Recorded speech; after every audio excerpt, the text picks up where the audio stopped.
Good morning, everybody. Now you can hear me. Delighted to see that you have found the way to be with us here this morning. We even have Tony Lent, who came all the way from Washington, D.C., arriving this minute. And for those of you who are watching, you should know that we have made some efforts to come, but we all made it in time, and I'm so glad to see that we're all here. My name is Paul Friesvold. I represent Sintef in Brussels, and Sintef is one of Europe's largest research institutes. We have more than 2,000 researchers, a leading institute in Scandinavia, and we have are very active in the EU. Today, we are going to take on some of the toughest tasks in order to meet the 2050 goal of climate neutrality. And to explain to us what this project is all about, I'm very pleased to introduce Alexandra Beckjord, who is the CEO of Sintef. Alexandra, you have the floor. Thank you very much for your introduction. Wonderful to see you all here. I have to say it's humbling to be at the COP. It's an incredibly important undertaking. And one of the things that's going to happen is, of course, that the nations are going to hopefully come to an agreement. And the Minister of Climate and Climate and Environment for Norway is responsible for leading parts of those negotiations. And he just called and said he can't make it here. So I choose to see that as good news, because that must be, something is happening.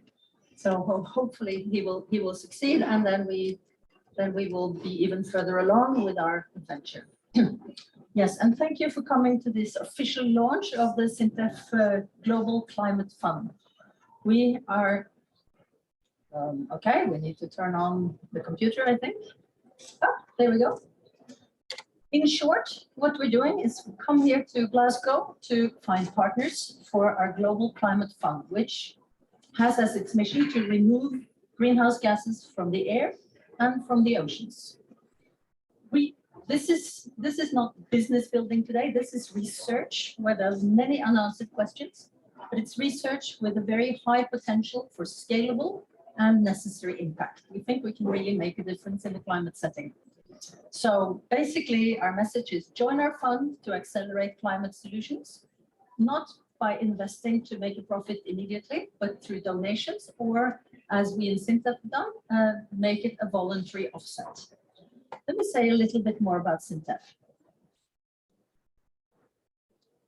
I think I'll just say next slide. That's the easiest. Okay. As Paul said, Sintef is an independent, not-for-profit research institute. And I dare to say we have a strong legacy in climate solutions. Next slide, please. A few things that we've been working on for a long time: carbon capture and transport and storage. Some researchers in Sintef, together with researchers in Equinor, started in 1986 on storage, and then we've been working a lot with Aker, among others, since late 90s on the capture part. We've been working on natural refrigerants as alternatives to these HFCs, and I will not try to pronounce that in English, which means the cooling elements that we use in fridges and freezers in the supermarkets all over the world. And according to the Kigali Protocol, that accounts for 1/2 degree of the climate solution. So that's a very, very high impact climate solution. And then this is not exactly the right picture, but I have to say in 2005, I personally were in the Sintef Ocean Basin testing the world's first floating windmill Hywind. And that had a profound impact on my life because I'm now the CEO of Sintef. And I think it's very, very exciting. And I'm going to participate in a seminar on the huge potential of floating windmills. And Sintef was part of that, both with the Ocean Basin and what's now called the Smart Grid Lab, and the laboratories and the research together with clients and partners is where we think we have some credibility. So one of the things we do in Sintef is to try to find out where are the areas that need more research and how can we try to build a bridge from both sides and make a market. So click, please. Now, you all know this report, of course, global warming of 1.5. And you all know what we need to do. We need to reduce emissions. we need to get to net zero, but almost all the scenarios, and certainly all the four main scenarios of the IPCC, say that in addition, we need to actually take emissions out that have already been emitted. We need to take greenhouse gases from the biosphere, that means the air and the sea. Greenhouse gas removal. This is the topic of today. And the way we look at it, there's no clear ownership for historical emissions. Most emissions nobody cares about.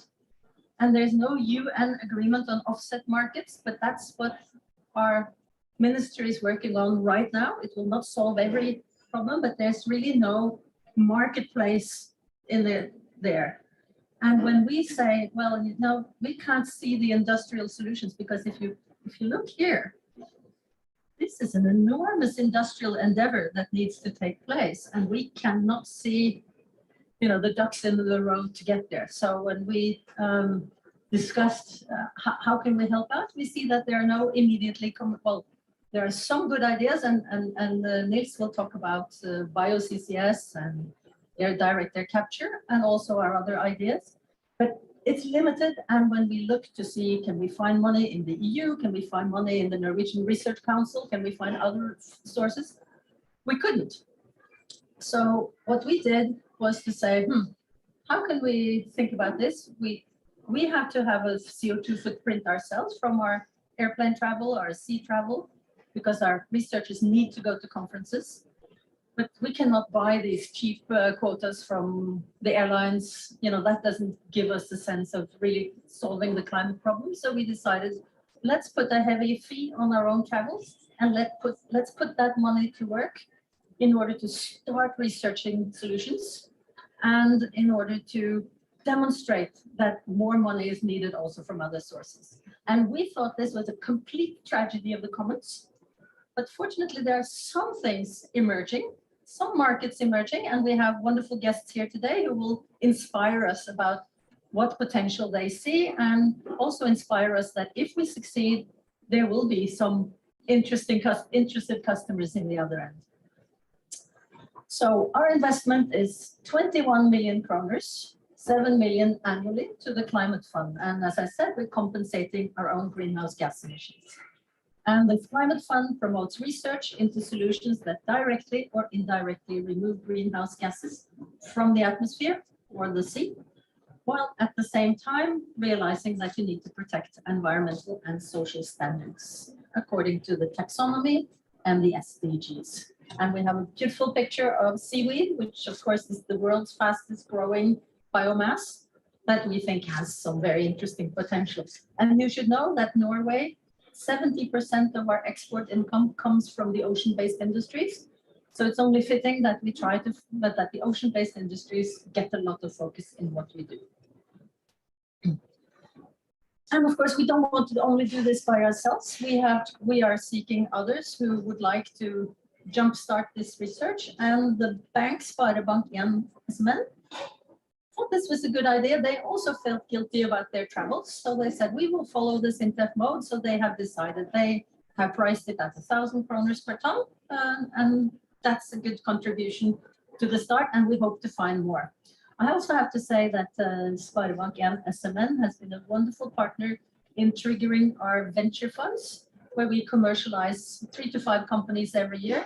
And because they invested, then the European Investment Fund invested. And then the second fund, we had 10 financial investors. And in that way, we build muscles so we can bring ideas to the market from the very, very early seed phase.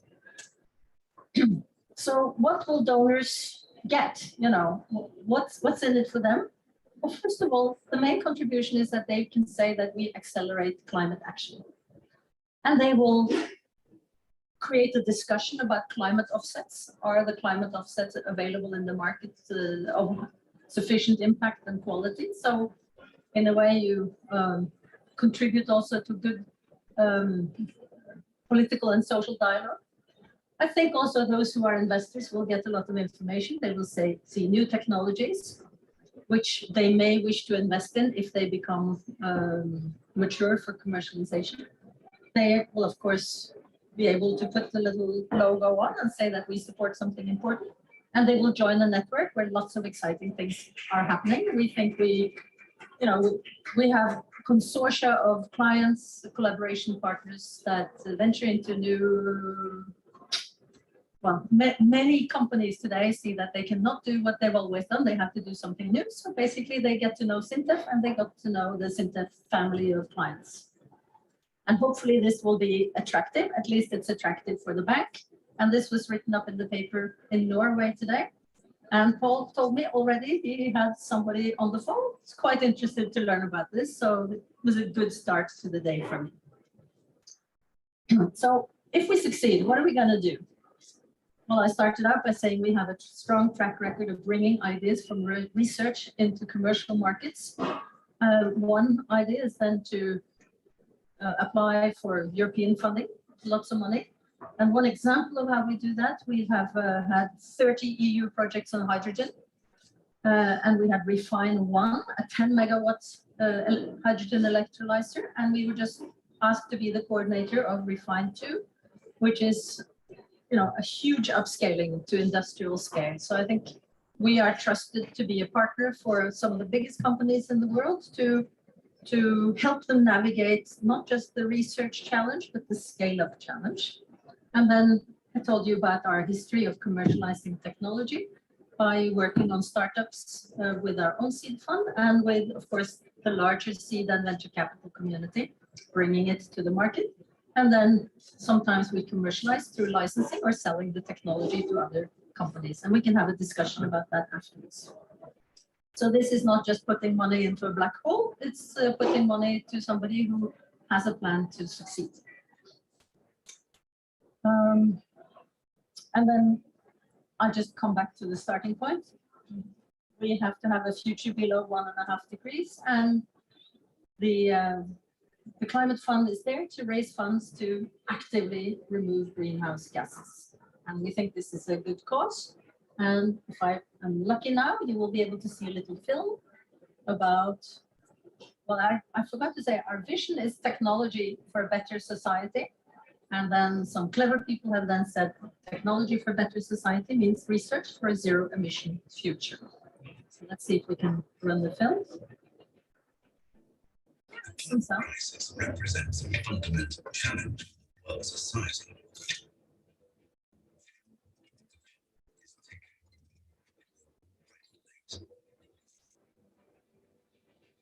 If we're going to meet the goal of the Paris Agreement, cutting emissions won't be enough on its own. We need to start implementing what we call climate positive solutions, where we actively remove greenhouse gases from the atmosphere. That's why we've established the Sintef Global Climate Fund to invest in the most promising climate-positive research projects. With this fund, we can delve deeper into seaweed's extreme carbon capture efficiency. We can explore the possibility of removing CO2, but also other even more potent greenhouse gases. And look at energy-efficient ways to remove CO2 directly from the earth. Good. But without substantial support for research and innovation, we risk falling seriously short. We have a responsibility to safeguard the planet for future generations. Our atmosphere is taken for granted, and we continue to emit and stock greenhouse gases in the atmosphere and in the oceans. Now is the time to take it back out again. We are experiencing a tragedy of the commons. We need to take the first steps towards responsibility. Because if not now, then when? It's time to take action and start contributing for the climate and for our future. Thank you very much, Alexander. We shall invite Alexander back a little bit later, but right now I'm going to invite Nils Røkke, the Senior Executive Vice President, Sustainability of Sintef, and Fredrik Hauge, President of Bellona Foundation. And that's a lot better. So we're going to have two panels.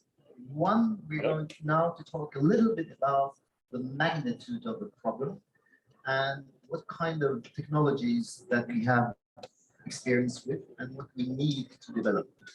And then afterwards, we're going to have a wonderful panel to talk about the market.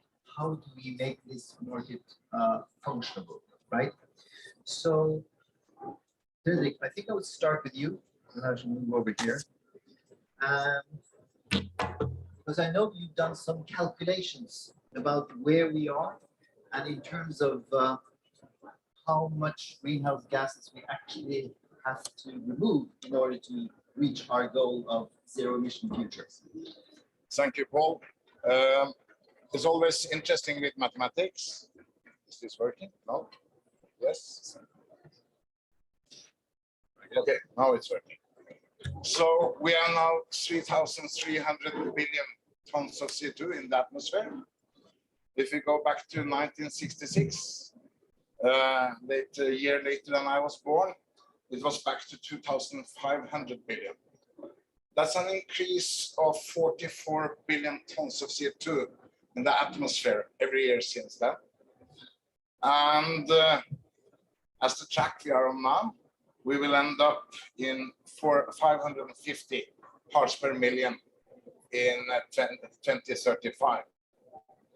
That means that on track we are now, carbon neutral in 2050 will be 550 to 600 ppm. That means 4 to 6 degrees temperature increase. We started in 2007 after the IPCC panel then. We made a big report called How to Combat Climate Change. And we said we need to work with carbon negative solutions. We have been working with carbon capture for a long time, as long as Sintef, I think. Wow. And we have been working in practical work. We are today the biggest producer of seaweed, together with a company, fish farming in Norway. We have the Sahara Forest Project that is a co-partner in arranging this event here, where we use seawater in the desert in a new technology, because we saw a new need for growing biomass in other ways than was possible before. If you look at this, the infrastructure and the new ways of growing biomass is absolutely needed to create infrastructure to do carbon removal in the future. This will be done by direct air capture. This will be done by using biomass. And from 2035, this will be a necessity to get up and scale up if we are going to combat climate change. So the support we have for the Sintef fund is very equal to the ideas and the platform Bellona is working on. So we welcome this initiative very much. We are also now working on how to create the first carbon negative battery factory in Norway, which will be presented more information about before Christmas this year. But we think that everything we do should not blind track the possibility to go carbon negative and be carbon positive, as you call it. But climate positive. Climate positive, yeah. So, but there is no discussions anymore. This is a kind of technology that we need to plan for, and we think that those new ways of growing biomass, getting the infrastructure for carbon capture and storage, and all other good ideas need to be seed funded now to be able to scale up from 2030 and on. Thank you. Thank you. Thank you very much, Fredrik. So, Nils, we've heard about the magnitude of the task, and we heard of some of the technological solutions. Your perspective, what are the options and where do we stand with regard to this? Well, some of these technologies we already know. I mean, Fredrik was talking about CCS and the possibility to store CO2 and thus isolate it from coming out in the atmosphere. But I also think that we need to look at other ways of storing carbon, and that is the biochar, for instance, can be used as enhanced soil and as a fertilizer, And when we were struggling with these kind of issues in Sintef, we looked at the curve which Alessandra showed, which shows that we need to remove so much below zero, to be able to be at net zero. We were really struggling. So what kind of solutions do we have? And the obvious answer from us would be, well, let's ask the researchers. And that's what we've done in Sintef with the establishment of this internal fund, which now becomes external. We've asked the researchers, what are the best ideas? And these, well, if this works still. Next slide, please. Yeah.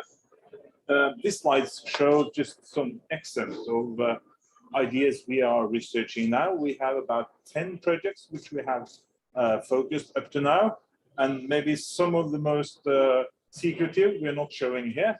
But for instance, if we look to this one, this is the where we use seaweed, and in huge amounts. How can we place this on really great depths, and then to safeguard that you have no leaks or carbon through the water column, because in terms of growth rates and so forth, it's the kind of well, maybe not politically correct, but it's the ocean Viagra kind of, it really grows fast. I mean, 4 to 5 centimeters a day, these kind of seaweeds.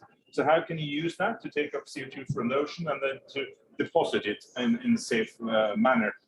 The other one is, how about the other greenhouse gases? I mean, you were talking about air capture, but there are other species as well. I mean, there is nitrous oxide and there's methane, which is really increasing in terms of level these days. I've been doing that for about 20 years.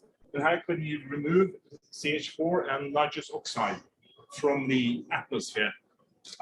This is going to be very strong drivers for the temperature increase we'll see in the years to come.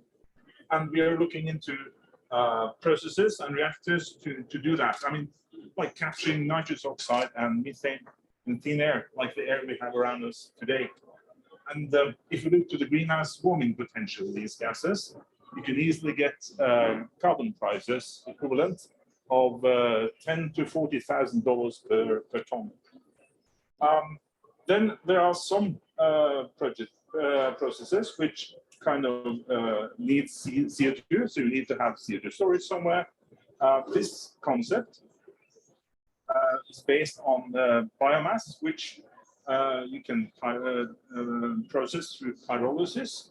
The pyrolysis gases you can burn in an oxy-combustion way with oxygen, which is generated from production of hydrogen, green hydrogen through electrolyzers, presuming that there will be a lot of that in the future. And then you would go through CO2 storage. Whereas the biochar remains of this pyrolysis process can be then used for enhancing soil and fertilizer and so forth. And the one which is shown here is also showing something similar, deactivating biocarbon, because it's actually too good to be used in metallurgical processes, too reactive. Deactivating some of that biocarbon with biomethane, we produce then material which can displace the usual use of fossil carbon in those processes. And the top here, you see some of the potentials we have in terms of removal per year. That's maybe a lengthy answer, but no, it's all good. It's all good. It's quite technical, so I hope you follow. But I think the key messages here is that we have some very promising solutions. We have a lot of ideas still, on that. Absolutely. Yeah. And would you say that the main challenge is to continue this innovative path and to scale it up and get the cost down? It's a kind of rhetoric question, but I mean, Fredrik clearly showed, and spoke about the need for this, and also Alexander showed how much we need to remove. And at present, there's hardly any activity in that space. There's some examples which we'll hear about later on, some companies which are investing into that now. Mission Innovation, between states, which will also be presented here during the COP, is also setting up a mission on CDR, so carbon dioxide removal technologies. But in essence, I mean, we need several gigatons of removal, and we are still in the some maybe 10 million tons or something per year, which is through these mechanisms. I'm then not talking about what is through biomass and planting trees and so forth, which is also very important. So Frederick, does this make you more optimistic when you see all these potentials, all these solutions? If I had not been optimistic, I had done something else than working with what I'm doing. But I think, as we saw them after IPCC in 2007, there is a need for carbon negative solutions, and it's extremely important to choose strategies of technology and policy to enable also to remove CO2, like combining CCS and biomass, if we manage to produce the biomass in a sustainable way. The example here of seaweed is extremely interesting. What we're doing with seaweed production is making me optimistic, yeah. What we're doing in Sahara Forest Project is a kind of restorative growth. But we must not let this be an excuse to not cut their emissions now, just to be clear on that. And as when we started in 2007 to look at seawater-based biomass, it was very little activity. We have progressed quite far, and we are just now in the same situation with carbon negative solution or climate positive solutions. There's too little going on research and deployment on this. So therefore, we welcome this initiative from Sintef very much and like to work together with it. We have a lot of seaweed. Yeah, good, good, yeah. Great. Thank you very much, Niels Yes. and Frederick. Now we're going to do a little scene shift here, and I'm delighted to welcome to the stage. This is Valborg. Here, my microphone. All right, good. Valborg Lundegård, CEO of Aker Carbon Capture. Welcome. And I would also like to introduce to the panel Joanna Mangui. I'm going to pronounce her French last name. Mangui is Industrial Director at Microsoft. Welcome. And in addition, obviously, Tony Lent, who is the CEO or the founder of Capital for Climate, who just joined us. And I think, Alexandra, I'm going to ask you also to join us in this panel.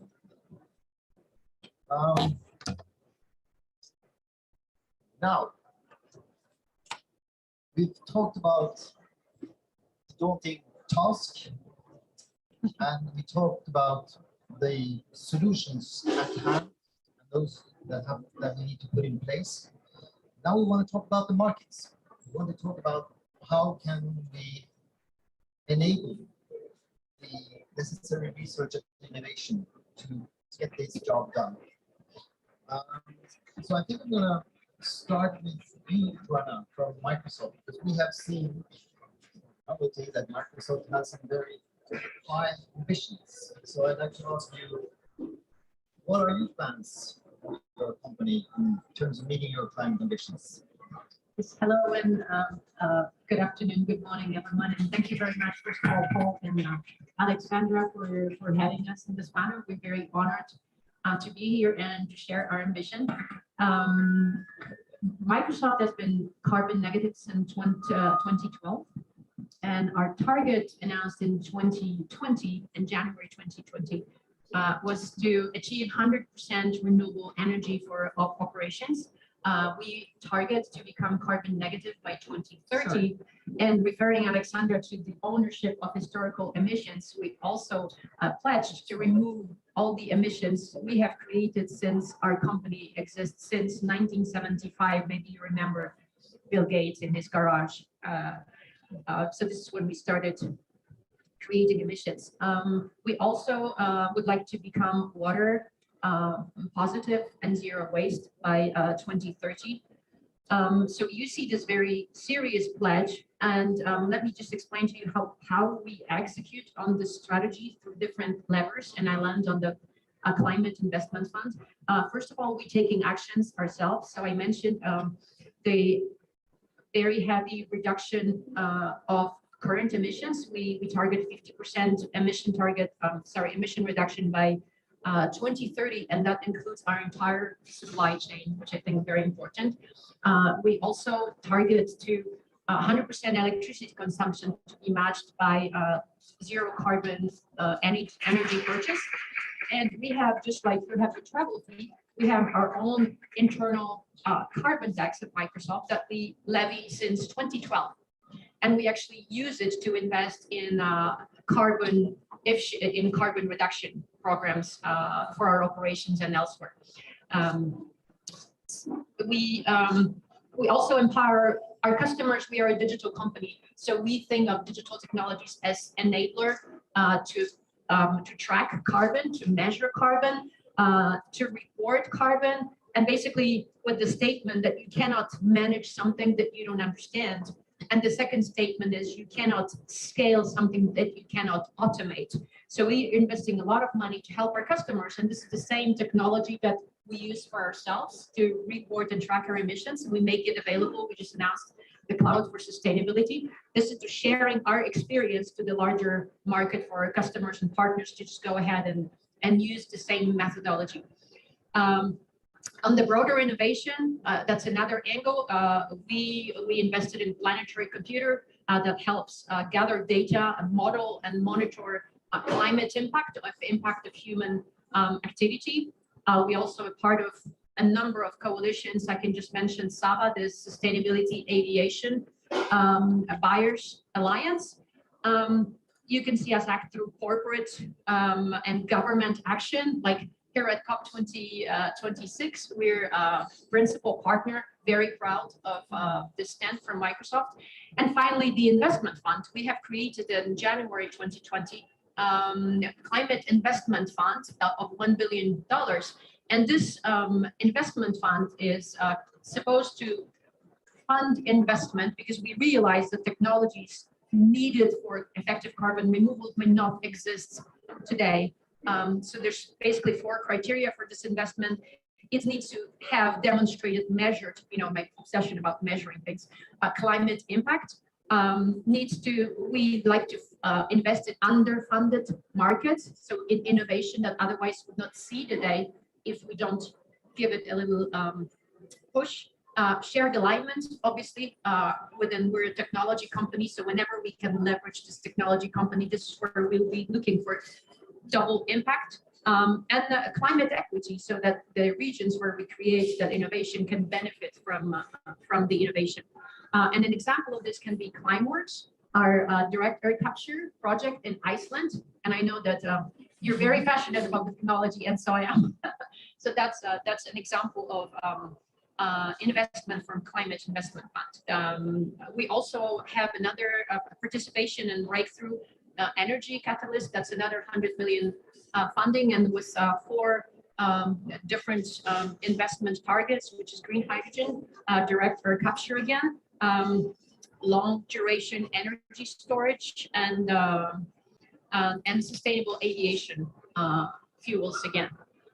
So this is how we execute on our strategy. And you've seen this commitment to remove all the emissions we've ever created on the planet. And in order to do this, I agree with the IPCC curve that we've seen. On top of efficiency, we badly need a huge volume of carbon removal products. So we started purchasing it last year. We launched a voluntary carbon offsets purchase program. We purchased last year 1.2 million tons of CO2 through different technologies. And we published lessons learned, or white paper, about what it looks like for a corporate buyer to go out there in the CDR market. And obviously, there's maybe 2 or 3 conclusions. The first is this lack of transparent accounting and disclosure standards. There's different comparable solutions between long and short-term storage, and there's overall lack of high-quality products in insufficient volumes. So in order to do this, we absolutely recognize that we need the entire ecosystem to get together to simulate that market, the suppliers, the purchasers, the verifiers, the certifiers. It takes the entire market and us as a corporate buyer to have this technologies like nascent technologies, see the market, industrialize and scale, whether this is nature-based solutions or engineered solutions, but this is what we all collectively need to get to the curve that that you showed. And last word is Northern Lights. Our partnership with in Norway is a great example about how we can bring this entire ecosystem of emitters, carbon capture, storage, transportation solutions all together. And it's a perfect win-win situation where we leverage technology, digital technology, we create technology innovation that is needed. We have joint public and private funding, and where obviously the CDR market is growing as a result. So that's just an example of how we work together in ecosystem. Thank you very much, Joanna. I mean, we are very impressed to learn about your vision and your strategy to reach that. Before I go to Tony, because I want to make a bridge now between what we heard in the previous panel on this and Valborg Lundegård from Untitled Carbon Capture, because Joanna mentioned the need for industrialization, and you obviously represent a very critical part of the value chain here in order to make this a reality. We're curious to, I mean, Aker has been very early out in investing in new technologies such as CCS. So, Paul, is over to you. What do you see the role of Aker in facilitating the industrialization of this? Well, first, Aker Carbon Capture was established in August last year. So you could think of us as a really new startup company, but we're certainly not. We're part of the bigger Aker group with 180 years of history of industrialization. And I can tell you there has been many changes in our products and offering over those years. But the basis for all of it is technology. And I would not be standing here today as representative of Aker Carbon Capture without the collaboration we've had with Sintef. As Alexandra said initially, we've worked for around 20 years to develop the carbon capture technology that we now are commercializing and delivering to Heidelberg Cement. And we're delivering the first carbon capture plant to a cement facility in the world. And this stamina that we've had over 20 years with ups and downs, it's been a long, long ride, but I think we can be proud of it. And it's a joint Norwegian initiative with Sintef, with a technical university in Norway, with Aker. But I would also like to mention the Norwegian government, who has supported with funding in technology. And that should not be underestimated. But we can be proud where we are now. But I am quite convinced, that we will have to continue to develop new technology, because it can always be improved. There are new ideas. There are brilliant researchers who are working every day. We've heard some examples here on new technology. And that is why we've entered into an MOU with Sintef for new technology development. And we have very exciting projects going on as we speak. So as we industrialize the technology, we need complementary partners. Because even though the Aker group is big, we have capabilities in complex project execution, we have digitalization capabilities and so on, but we need complementary partners. And we found a partner in Microsoft and in Ørsted in Denmark. And together we are looking at applying carbon capture and storage on Ørsted's bioenergy plants. And this is very interesting because bioenergy plants are by nature carbon neutral.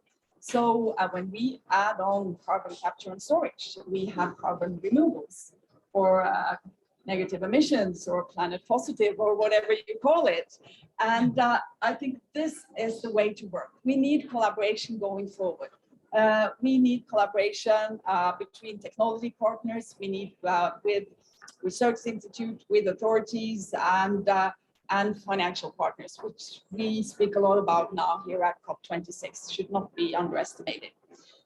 My concern with the industrialization of the technology where we are right now is that it's not going fast enough. And we've been thinking, what can we do to accelerate the implementation of carbon capture and storage? So we've come up with a new business model. How can we make it more simple? for our customers, the emitters, to implement CCS. And if you look around Europe now, there are many storage projects under development or in planning phase. But they have all been focusing on the large emitters. But there are, like in Europe, over 700 medium size. So we have our standard medium size carbon capture plant. We call it Just Catch. And we can offer this as a service, meaning that the emitter will not have to at first seek for funding in the country, in EU, then a separate contract for carbon capture, another for transportation, one for storage, one for operation, one for maintenance. And if this is a small bioenergy plant, they don't have the organization to do that, and then they'll just wait. But we say it's a one-stop shop. Come to us, and we will deliver it to you, the whole value chain, and you just pay us per ton CO2 capture. And I think this is how we have to contribute. Everyone has to contribute to accelerate the market. Excellent. Very interesting. Well, thank you so much. Now I want to turn to Tony Lin from, because you represent the capital market in a sense, as CEO of Capital for Climate. You've heard about the challenge, you've heard about the solutions. How do we attract capital to investing in these kinds of technologies for the future? Well, first of all, thank you for the opportunity to be here today. Appreciate it. We can't hear you. Just a little bit, just a little bit closer. Tony? Can you hear me now? Yeah. Thank you for the opportunity to be here today. I'll try to keep my mic distance perfect. You know, it's funny because we were building. I'll really tell you about Capital for Climate. So what Capital for Climate is doing. Don't you use this one?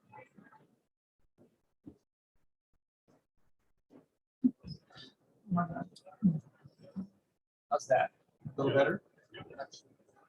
So Capital for Climate is building an intelligence platform to help large-scale investors navigate across the entire landscape of climate solutions, understand where the leverage points are within the primary decarbonization pathways, understand what the ecosystem of knowledge and innovation is around the primary solutions, and then quickly navigate to funds and vehicles to put large-scale dollars to work in the race to zero, achieving net zero in 1.5 degrees. So that's a little bit about our background. One of the things that was interesting about that is when we started to map out the carbon capture space about 6 months ago, I wanted to make sure we understood what was going on around the world, and we came across Sintef's work. I was really impressed by it, and so started to talk to people in our ecosystem in the United States to make sure that they understood about it as well and could see the work that you were doing here. I think speaking from a U.S. perspective about what the market looks like, what I would say is interesting is there's a lot of capital in the United States that's come to the table in the last 36 months that's really interesting in carbon removal technologies. I would say I've been in this space for too long. I've been working around climate change and sustainability and renewable energy industry for about 28 years. And I've been on a lot of different sides of the table. I built a large-scale renewable energy development in the United States. I built an investment bank focused on the energy transition. I built one of the first large-scale private equity funds focused on renewable energy commercialization starting in 2003. During that whole period of time, the work that we were doing on the what we call the race to zero was sort of out of the mainstream. It wasn't easy to find talent, and that field wasn't full of talent. I would say in the last 48, maybe the last 36 months, I would easily say about 20 times more entrepreneurial and technology talent has shown up and ready to go to work and put their entire careers in play on climate, which is really important because you cannot do the work that we need to do in the next 10 years, really, without really outstanding entrepreneurship. So I think that's coming to the fore. The other thing that's happening, which is really remarkable to me, is when I first started building the renewable energy development platform that I founded called Swift Current Energy in 2015-16, maybe there were like 10 funds in the United States that were pretty sophisticated about decarbonization. There was a clean tech industry, right? That was pretty well developed. There are 50 funds in clean tech, and maybe 10 funds that were focused on decarbonization. But now I'd say there's about maybe 100, maybe 150. And of them, you have some real significant thought leaders. Like you have Breakthrough Energy Ventures, you have the Engine, you have what Rocky Mountain is doing. You have maybe 10 or 12 funds that are really outstanding intellectually. And then on top of that, what's really important is you have a lot of technology billionaires who've decided that what they want to do with their family office is work on climate change. That number right now is probably 10 or 15 family offices. I wouldn't be at all surprised if in the next 2 years doubles or triples that amount, because so many people are cashing out of either fintech companies or other internet or technology companies with web and software.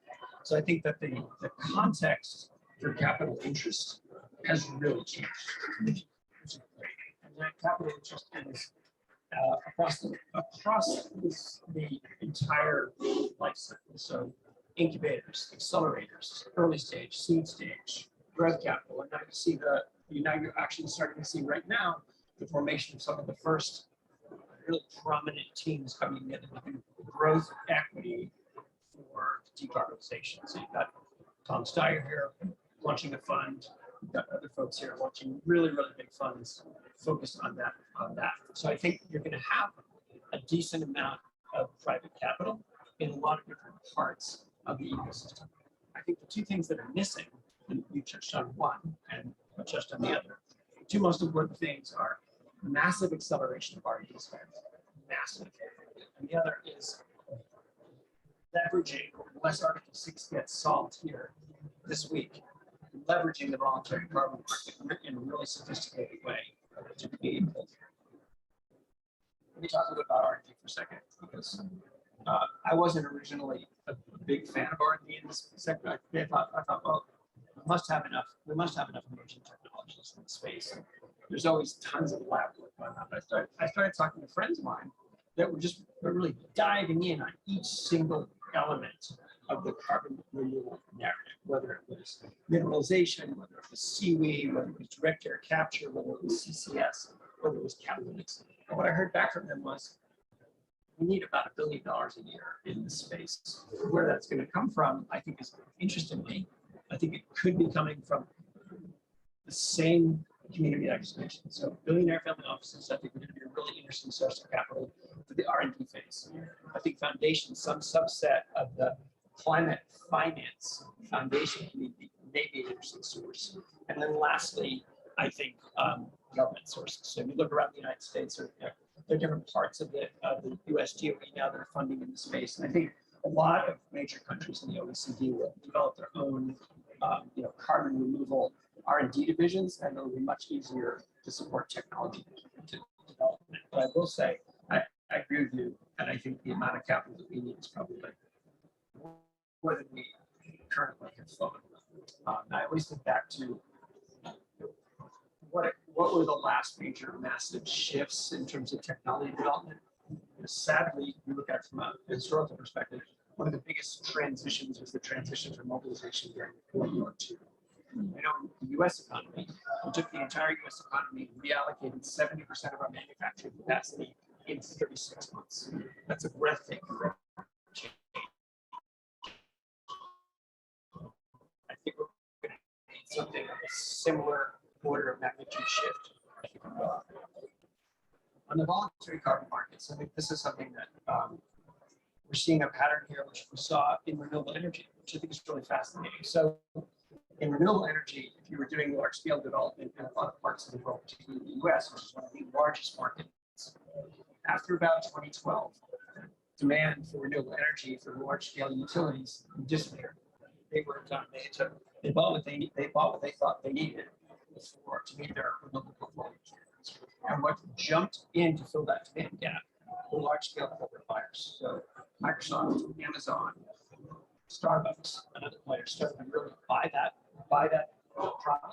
And I think we're going to see the same thing in the voluntary carbon market. The large technology companies come in first and create a market, and then other corporates come after. So yeah, I think so microphone here is the microphone.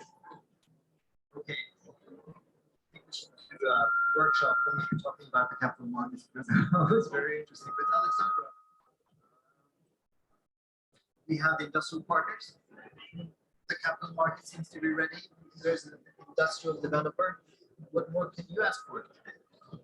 Well, I think I would like to have the minister here listening to this good work, and I think your summing up is perfect. And I've been working with climate reporting since about 2002, and then developing technology since 2005.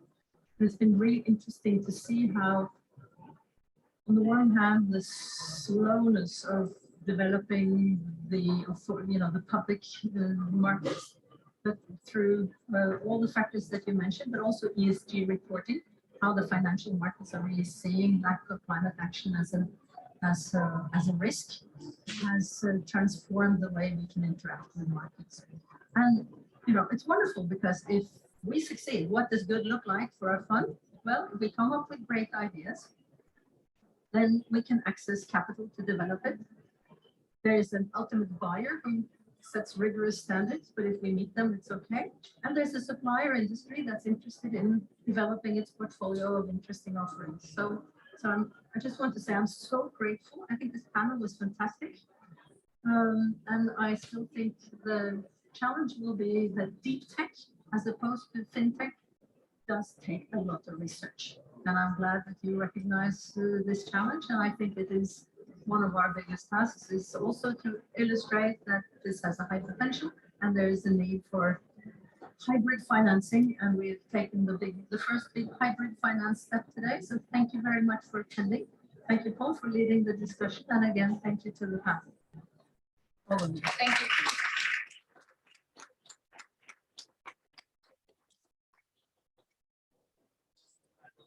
Have some coffee, refreshments, and something to eat outside. So you're all welcome to join us.